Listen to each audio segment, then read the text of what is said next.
Abonnez-vous sur notre chaîne YouTube Kadhafi Moumoudi pour ne rien manquer. Bonsoir mesdames et messieurs, bienvenue à notre magazine 3 quarts d'heure pour convaincre. Qui va vous convaincre ce soir?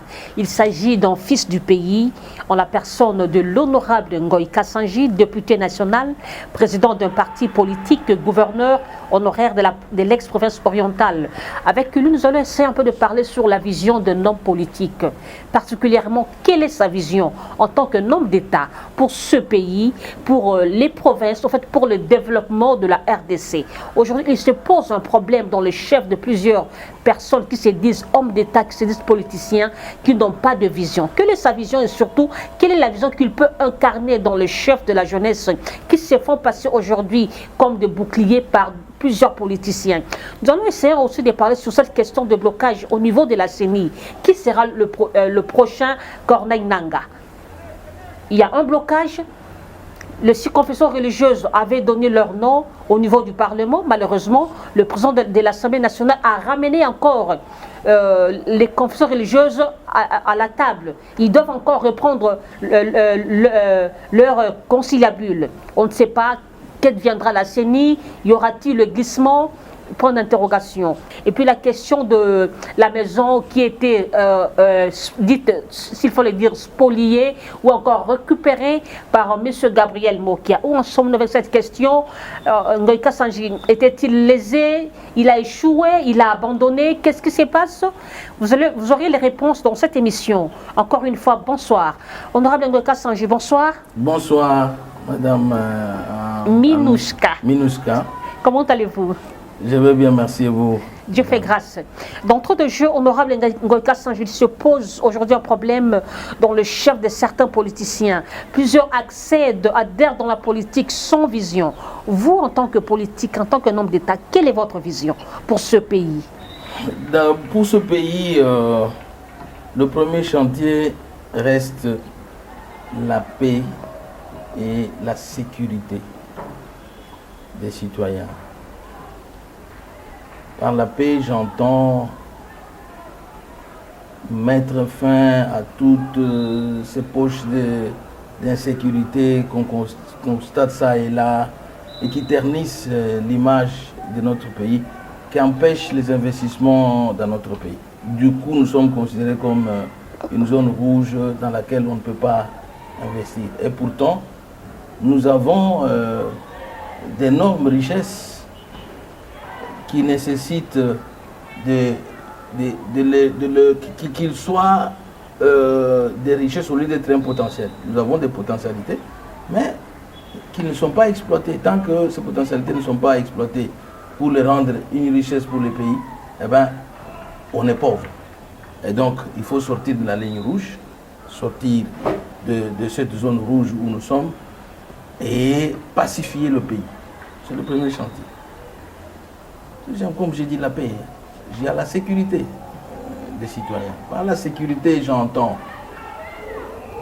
un pays où il fait beau vivre, où il n'y a pas de tracasserie, où on ne ravit pas les biens des citoyens pour rien, pour régler les comptes, etc.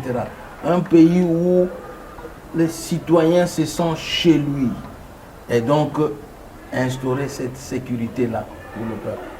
Une justice distributive, c'est-à-dire une justice où chacun connaît ses droits et il sait également ses limites. Que vous soyez qui que ce soit, que vous ayez n'importe quel pouvoir, vous avez vos droits, vous avez également vos limites. Là où vos droits commencent, il y a aussi les droits des autres, les limites aussi de ce droit-là. Vous n'êtes pas, ce n'est pas un pays où il y a le libertinage, où chacun peut faire n'importe quoi. Ensuite, mettre le peuple au travail. Chacun doit travailler. Nous sommes un pays immensement riche de par notre démographie, de par le nombre de populations d'habitants sur le territoire congolais. Nous sommes à peu près à 100 millions, on n'a pas encore fait les recensements. Donc, mais ce nombre-là de population doit être considéré comme un atout majeur à mettre à profit pour développer ce pays. Qu'est-ce qu'il faut faire? Il faut mettre tout le monde au travail. Mettre tout le monde au travail voudrait dire que chacun doit avoir comme leitmotiv ce que moi je dois faire pour ma nation. Cela veut dire développer l'essence du patriotisme. J'aime mon pays et c'est moi qui ai des devoirs vis-à-vis de mon pays, vis-à-vis de ma nation. Quand j'aime mon pays, je ne peux pas le trahir, je ne peux pas m'associer aux bandits qui viennent détruire le pays, qui viennent piller le pays. Non, je dois tout faire pour pacifier mon pays. Je dois tout faire pour faire en sorte que le pays soit riche. Nous ne pouvons pas être un grand pays comme ça avec 100 millions d'habitants, mais un faible budget de 6 milliards. Et on se dit qu'on est riche. Il faut avoir honte. Donc, il faut, pour être riche, il faut que ce peuple se mette au travail. Il y a moyen de se mettre au travail. Le travail n'est pas simplement un travail de bureau. Si chacun de nous, les jeunes gens font l'université, et du coup ils se retrouvent en chômage. En chômage, nous avons plus de chômeurs qui ont étudié, qui ont des diplômes universitaires, qui ne travaillent pas, qui n'ont pas de boulot, que ceux qui sont là, qui essaient de travailler mais qui ne sont pas encadrés. Honorable Ngoï Kassanji, vous avez cité la sécurité, la paix, créer le travail, mais vous étiez gouverneur pendant plusieurs années dans la province orientale. Kasaï oriental. Ouais, au Kasaï oriental, vous n'aviez pas instauré la paix, non? Cette sécurité-là, on n'a pas senti. On n'a pas senti cette création, le contraire, Mboujima est resté pauvre. Pourquoi vous n'avez pas eu instauré cette vision ou encore le mettre en pratique? Peut-être que certaines informations, Madame Minouska, ne vous sont pas parvenues. Sachez que la province du Kasaï oriental était l'une des provinces la plus sécurisée de la RDC. Vous aviez sémé des conflits. Est-ce que vous en êtes conscient? Je vais vous dire, je vais vous donner des détails. Allez-y. Le centre de notre... Un détail récent, un exemple récent, est que la région du centre était frappée par un phénomène, le phénomène Kamonasa. Et ce phénomène est arrivé même ici à Kinshasa. On n'a pas su le maîtriser. Et chez nous, seule la province du Kasaï oriental était sécurisée. Donc on a pacifié. Il n'y a pas eu ce qui a été des dégâts qu'il y a eu, qui ont continué à avoir lieu, des déplacements massifs des populations vers l'Angola, etc. Nous avions retrouvé notre paix avant tout le monde. On a été affecté, mais quelques jours seulement, je me suis mis debout. J'ai mobilisé la population, j'ai mobilisé les notables, j'ai mobilisé les chefs religieux. Et du coup, on a conscientisé notre population à se désolidariser de ce mouvement. Cela nous a amené du coup à instaurer la paix et la sécurité. En tuant le chef Kamouena Sampou. Le chef Kamouena Sampou n'était pas de ma province, donc il était de la province du Kasaï central et du territoire de Dibaya. Bon, les drames qui est arrivé, ce qui est arrivé sur lui, avec lui, bon, on a tous suivi, on ne sait pas qui en était l'auteur. Bon, je ne sais pas. Là, ça ne me concerne pas, je parle de ce que j'ai fait dans la province. Alors, quel travail vous avez pu créer? Est-ce que vous avez pu développer l'entrepreneuriat pour les jeunes, précisément? J'ai mis à profit la terre. C'est le premier chantier. Nous avons la terre immense. Donc, on habite moins qu'on a de terres disponibles. Et j'ai demandé à la population, mon premier chantier était l'agriculture, priorité des priorités. Et donc j'ai dit à tout le monde, j'ai dit, mais vous allez dans les diamants, mais nous avons les brousses qui ne sont pas cultivées. Donc commençons d'abord par avoir la nourriture, par avoir le repas. J'ai demandé à tout le monde d'avoir la houe, d'aller au champ. J'ai dit au chef coutumier, je leur ai dit, vous devez mettre à ma disposition des terres, que vous ne labourez pas. Et je ne veux pas entendre que quelqu'un qui a fait son champ a été victime de vol, a été victime de fétiches, tout ça pour saboter ses cultures, etc. Je ne veux pas entendre parler de ça. Et j'ai mobilisé notre peuple d'aller au champ. Ils m'ont écouté, ils sont allés au champ. C'est d'abord la création d'emplois. Les champs, c'est l'emploi. Le premier emploi à la disposition de la population, c'est la terre. Le premier emploi en République démocratique du Congo reste l'agriculture. Et donc, il faut investir dans l'agriculture, il faut encadrer la population dans l'agriculture. Et qu'est-ce que j'ai fait? En mettant à la disposition gratuitement les champs à la population, en leur dotant des semences améliorées, donc la province n'a fait que donner des semences améliorées, j'ai mobilisé les partenaires qui m'ont accompagné dans ce sens-là. Et nous avons mis le personnel agricole, donc c'est-à-dire ceux qui sont payés. Aujourd'hui, nous avons des agronomes qui touchent les salaires, mais qui n'ont pas de travail. Donc pour encadrer les agriculteurs, ceux que j'ai envoyés dans l'agriculture. Et tous les jeunes gens qui étaient dehors pour fumer du chanvre, pour boire l'alcool indigène, etc., sans rien faire, je les ai tous envoyés au champ. Mais qu'est-ce que ça fait que, en parlant de ces belles initiatives, mais pendant que vous étiez au pouvoir, on criait toujours à la pauvreté en Mbuji-Mayi.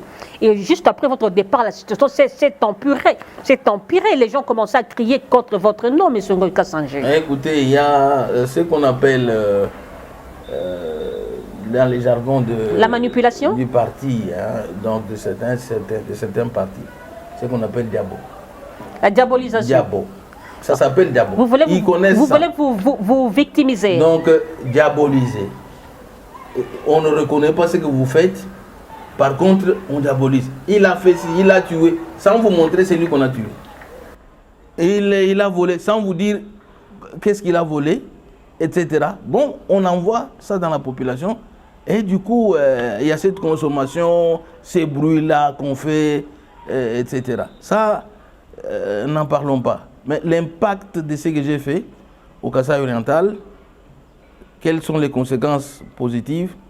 Du coup, j'ai trouvé la mesure du maïs appelée MECA en Mbuji-Mayi qui coûtait 3500. Moi, j'ai ramené ça à 500 francs. Et tout le monde avait à manger. Tout le monde avait son champ. Tout le monde avait du travail. Tout le monde de ce travail-là, vous avez à manger. Et qu'est-ce qu'on a fait? Il fallait réhabiliter les routes de dessert agricole pour évacuer les produits des champs vers les centres de consommation de la ville de Mbuji-Mayi. Et ça, on l'a fait. 1500 km de routes ont été réhabilités.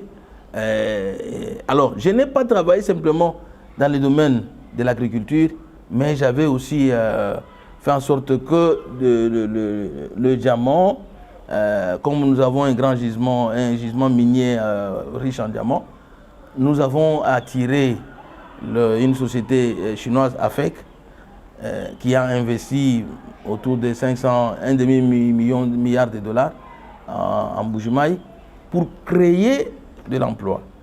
Créer de l'emploi, mais aussi créer les richesses. Qu'est-ce que la société, en investissant, la société a employé environ 2000, ce n'est pas suffisant parce qu'il faut en avoir plusieurs, mais au moins on a eu ça.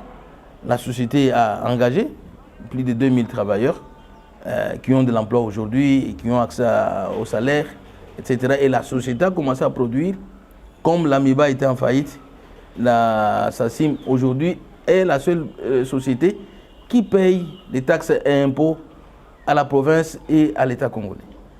En même temps, la présence de la société, nous avons fait en sorte qu'il y ait la construction d'une centrale hydroélectrique pour donner de l'électricité et à la province et à la société pour faire tourner les machines.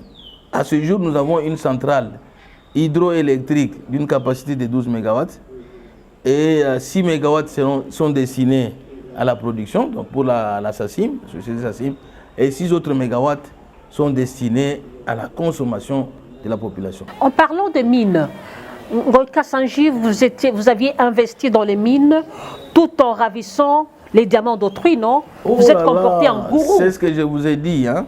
C'est ce que je vous ai dit, que c'est la diabolisation. Donc, c'est ce qu'on appelle la diabo, c'est connu. Quand je dis diabo, les auteurs connaissent ce que je suis en train de dire. Ngoï Kassanjé est loin de ravir un bien de quelqu'un. Je suis chrétien d'abord. Si vous connaissez les branhamistes, je suis chrétien branhamiste. Je suis baptisé depuis les années 1980. On reconnaît un chrétien par les actes, non par le par les actes. Et ensuite, diamantaire que j'étais pour être président de la corporation du diamantaire, il faut être un homme honnête. C'est parmi les premiers critères. Vous n'étiez pas président des diamantaires parce que vous avez usé de votre place, de votre pouvoir de gouverneur? Non, je n'étais pas encore au pouvoir. J'étais un simple monsieur. J'ai commencé par étudier, faire mes études, et en terminant mes études humanitaires, j'ai voulu être d'abord enseignant pour avoir le moyen de continuer de poursuivre mes études universitaires. De là, j'ai trouvé que dans l'enseignement, je ne pouvais pas y parvenir, je resterais un monsieur comme ça. À partir de ce que je vivais dans les réseaux qui manquaient où nous étions.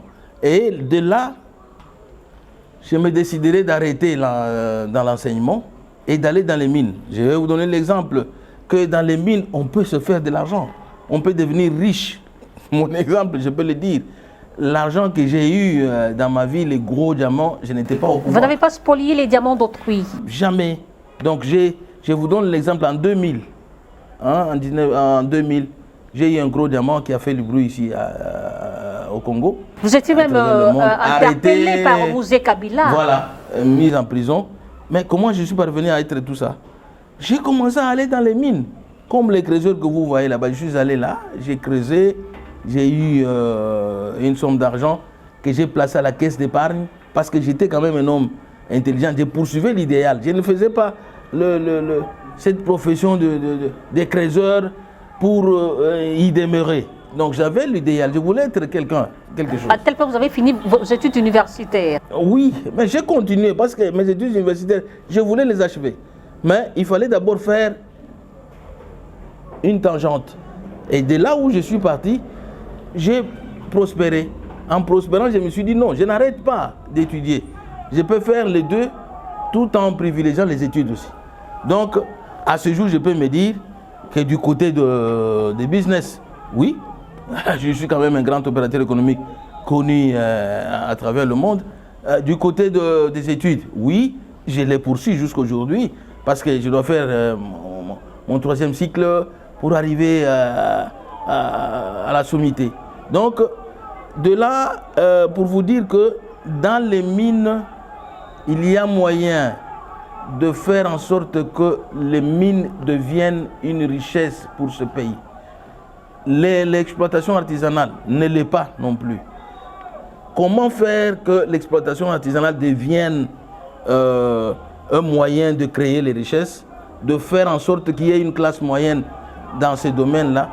C'est en encadrant les exploitants artisanaux sous forme de coopératives. C'est ce que prévoit le code minier, mais ça n'a jamais été appliqué. Donc, on les encadre dans les coopératives, ils ont un salaire, ils travaillent et cette production-là est canalisée. La province où on exploite sait capter les taxes et impôts, et de cette manière, la province a l'argent, les creuseurs ont l'argent et la profession est pérennisée. Donc, on ne le fait pas. Si on le fait, en tout cas, je vais vous dire que ce pays ira très, très loin. Honorable Ngoïka Sanji, comment trouvez-vous la marche politique de la RDC aujourd'hui? Bien. La politique actuelle, comment trouvez-vous ça? Il y a des avancées.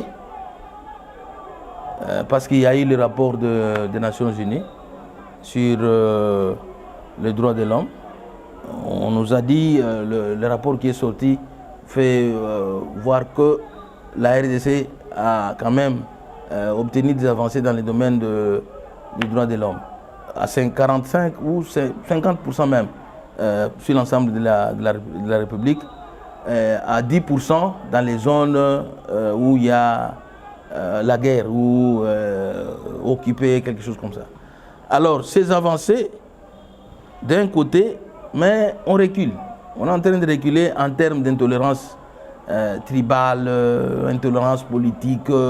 On sème la haine, la zizanie, à gauche, à droite. Quand vous parlez de l'intolérance, vous insinuez quoi? On voit aujourd'hui que les gens privilégient les ethnies, ce qui n'en était pas. Donc avec le président, le feu maréchal Mobutu, on a réussi à à avoir cette fierté de l'unité nationale. Donc il a lutté contre le tribalisme.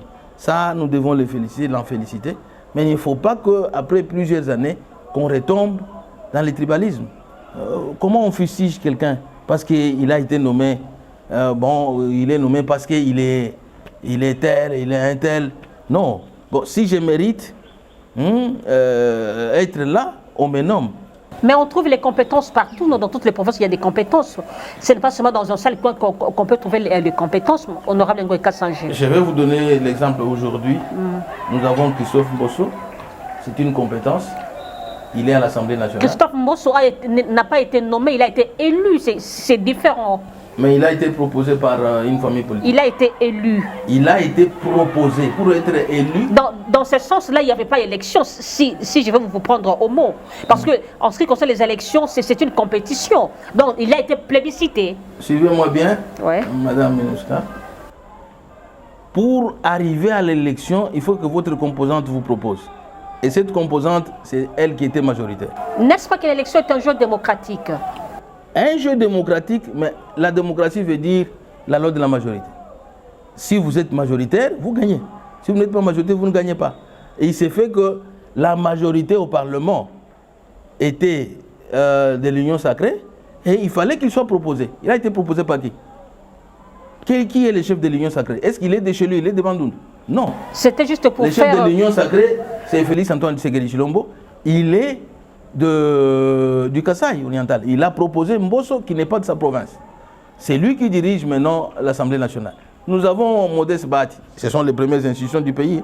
Modeste Bahati. Il est d'où? Donc Modeste Bahati est de Bukavu là-bas, du Sud Kivu. Il a été proposé par qui? Hormis ces deux institutions. Fonçons, avançons. Je vous donne le premier ministre du pays. Il vient d'où? Il ne vient pas du Kasaï, il vient du Katanga. C'est lui qui dirige. Est-ce que vous ne trouvez pas aussi que non, on est en train de stigmatiser une tribu par rapport aussi au comportement des autres? Donc on a vu la Kayasa. Hier on a critiqué le FCC, ils étaient quand même tolérants, non? Mais aujourd'hui nous constatons lorsque quelqu'un émet un avis contraire à ceux de l'UDPS, on l'attaque, on l'insulte. Bon, je ne suis pas d'accord avec cette pratique-là. Je crois non plus aussi le président Vous étiez à tout moment vilipendé, mais on n'a pas vu Ngoï Kassanger passer insulté. Pourquoi cette intolérance aujourd'hui? Bon, le chantier de changement de mentalité n'est pas un chantier facile. Donc il faut vraiment une école pour enseigner l'idéologie des partis politiques. Les partis politiques ne veut pas dire être membre d'un parti, ne veut pas dire des pratiques anticonstitutionnelles. Donc ça, c'est un chantier sur lequel chaque parti doit travailler.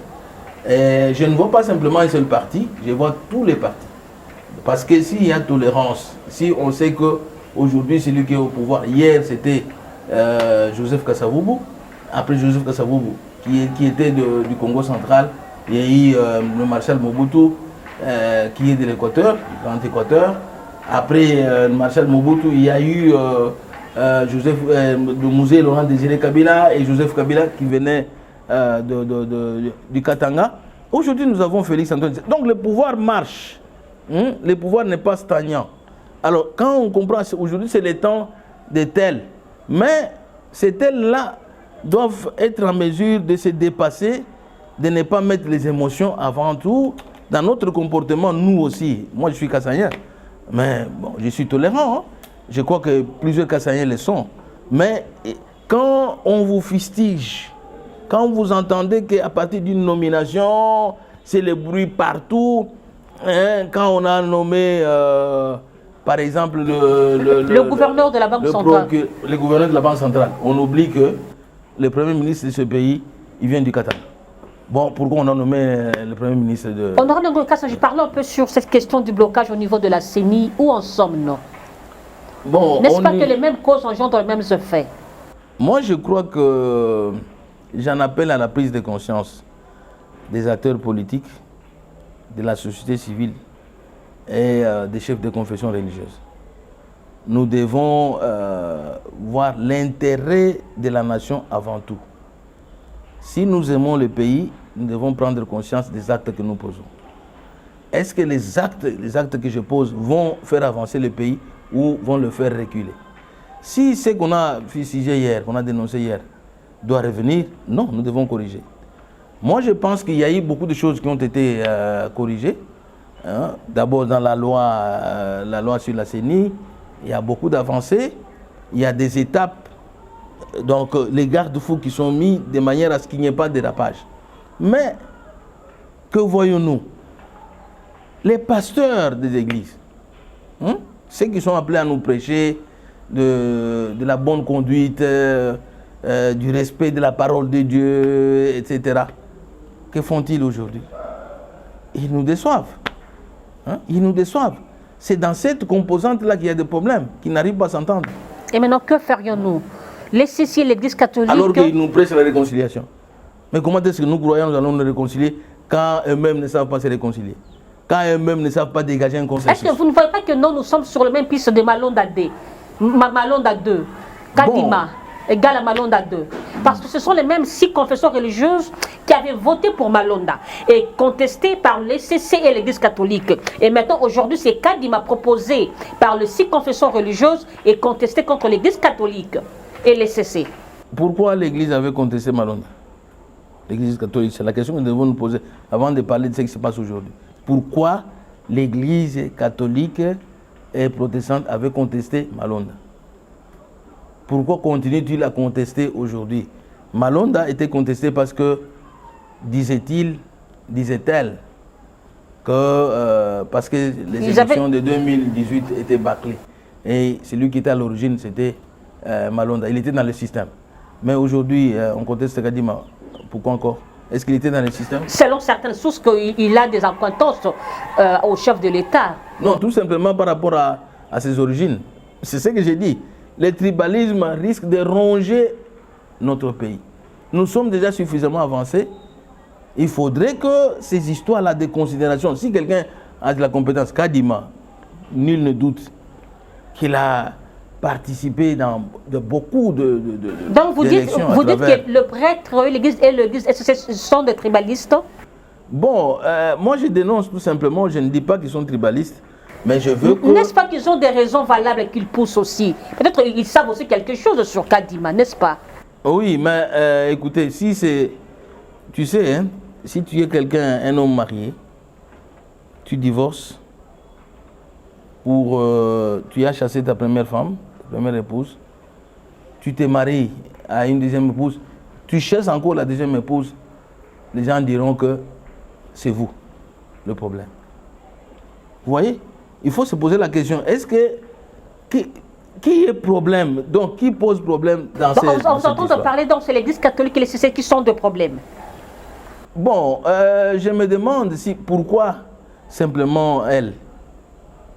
N'est-ce pas en 2006, on a décrié les élections, qu'il y avait des irrégularités. En 2011, est-ce que voulez-vous toujours que nous continuions dans cette même allure? Quand vous êtes minoritaire, vous subissez. Et quand vous subissez, pour vous élire, pour être élu... Donc il faut subir les légitimités. Non, pour être élu président de la République, il faut avoir la majorité des Congolais.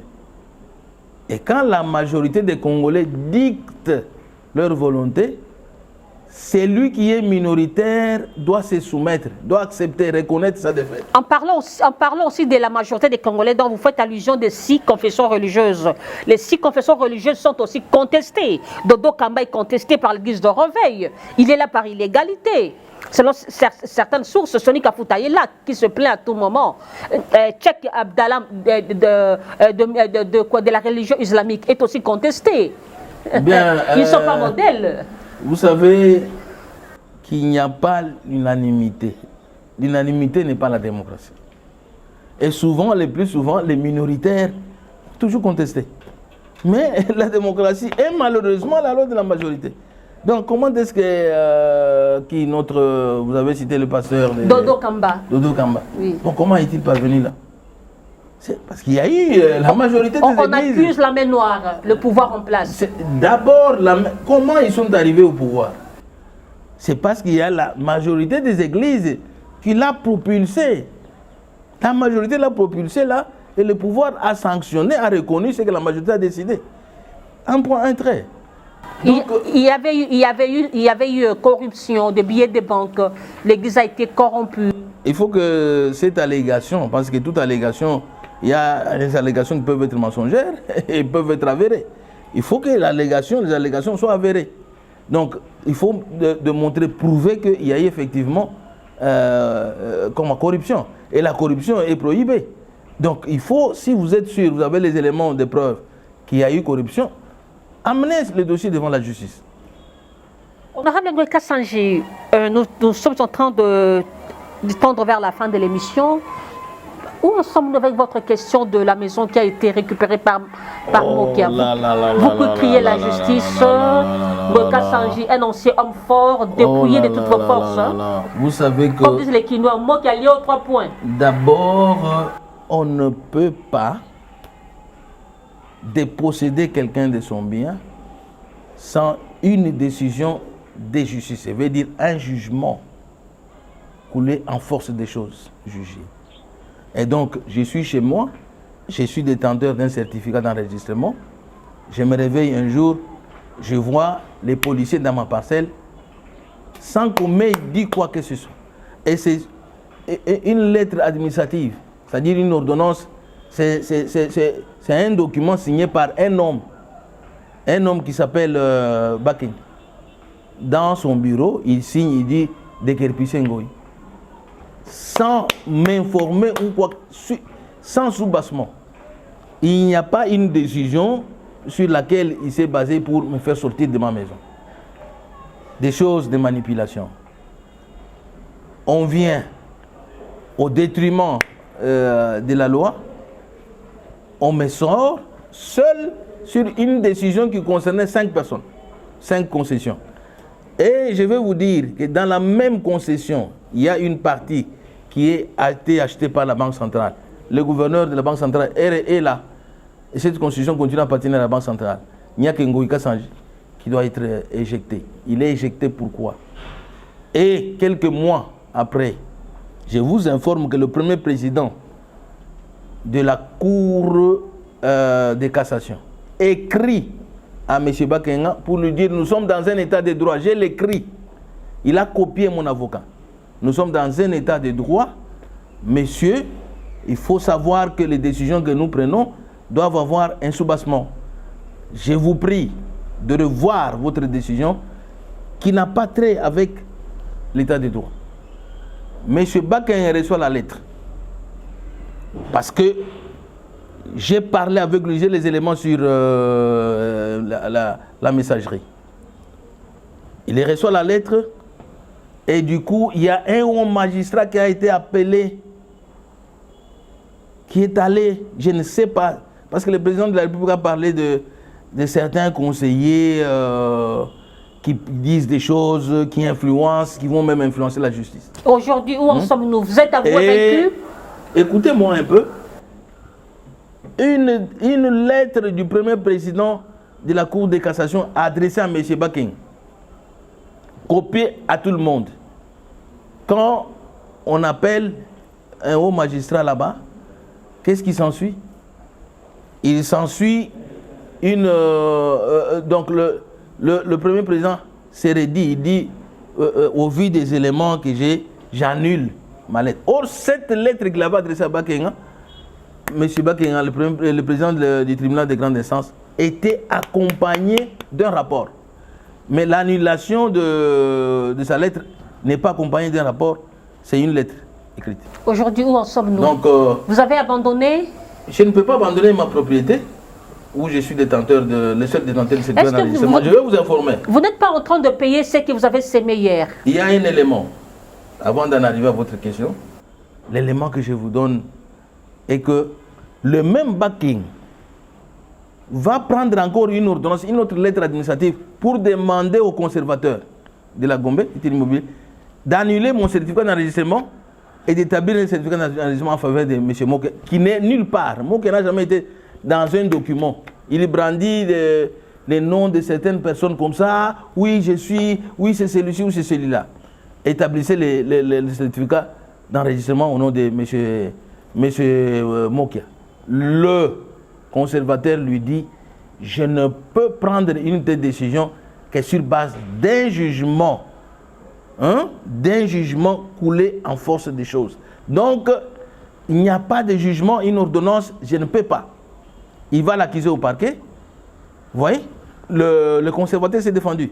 Donc, si je ne suis pas, je suis en dehors de ma maison, de ma propriété, c'est tout simplement ce qu'on appelle l'injustice qui ne doit pas exister dans un état de droit. Donc, si nous prenons l'état de droit, eh ben... Répondez à ma question, car nous faisons la course avec le temps.